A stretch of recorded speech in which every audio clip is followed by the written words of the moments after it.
Hi, here I am, Yingliu. And let me start my speech by asking a question. Are you happy? Do you know how your country's happiness is ranked in the world? Today, I'd like to introduce a special report named World Happiness Report, which is a report reflecting the level of happiness in different countries, and it's importantly related to us. I think this topic is importantly related to all of us because being happy is supposed to be one of the most important pursuits in our life, and we all deserve happiness. Also, we should be responsible to help others to get happiness.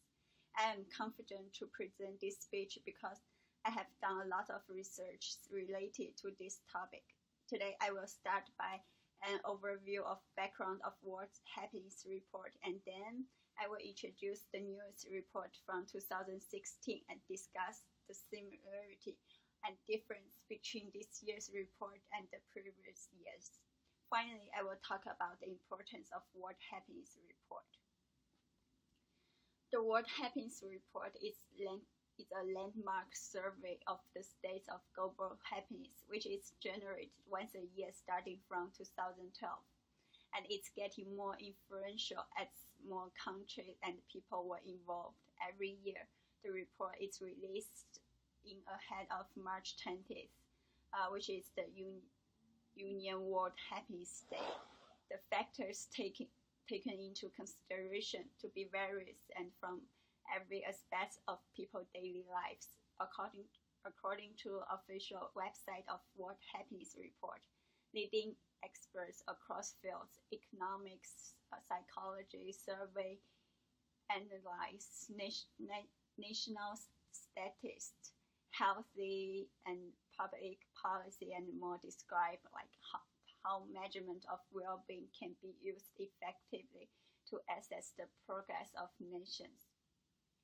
The report was professional and credible since over thousands of people in each country provide their personal experience and opinions in the survey, and the information they provide will be analyzed by experts and the scientists, making this report reliable and professional.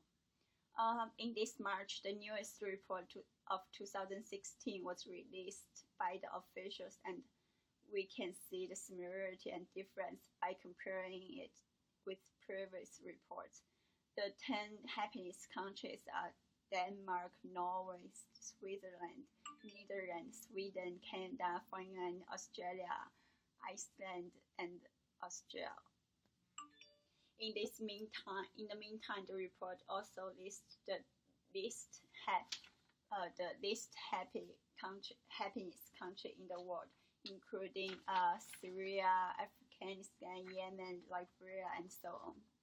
And let's take a look at the pictures in my left hand. Look here.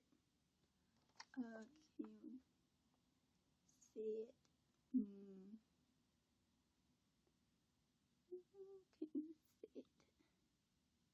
Okay, let's take similar to previous report. Almost all the happiness countries from Northern Europe, countries like Norway, Denmark, have been ranked in top 3 happiness countries since the first report, and the United States has never been the top 10 happiness countries in the world, even though the country has the most influential economy and GDP per year. Now you may wonder why I choose the World Happiness Report as topic to present. My answer will be because I found this report is extremely important to us. First, individually, the report reminds people to pay attention to the quality of lives they are living with, so more problems in our personal life could be detected, and we could be able to live a better way. Second, the report also reviewed the state of happiness in the world today and show how the new science of happiness explains personal and national variation in happiness. They reflect a new worldwide demand for more attention to happiness and as a material for government policy. And in conclusion, today I introduced the concept of World Happiness Report. the background of the report of 2016, and compare it with the previous report. And then finally, I illustrate the importance of the report, the meanings in individual and the global levels. After listening to my speech, I hope you can understand what happiness report means to all of us. And we all deserve happiness and know how much our country related to our happiness. Again, I think it's important to introduce the idea of what happiness report to you, because we all need to concern more about our own happiness, as well as these people who might have never experienced happiness in their whole life.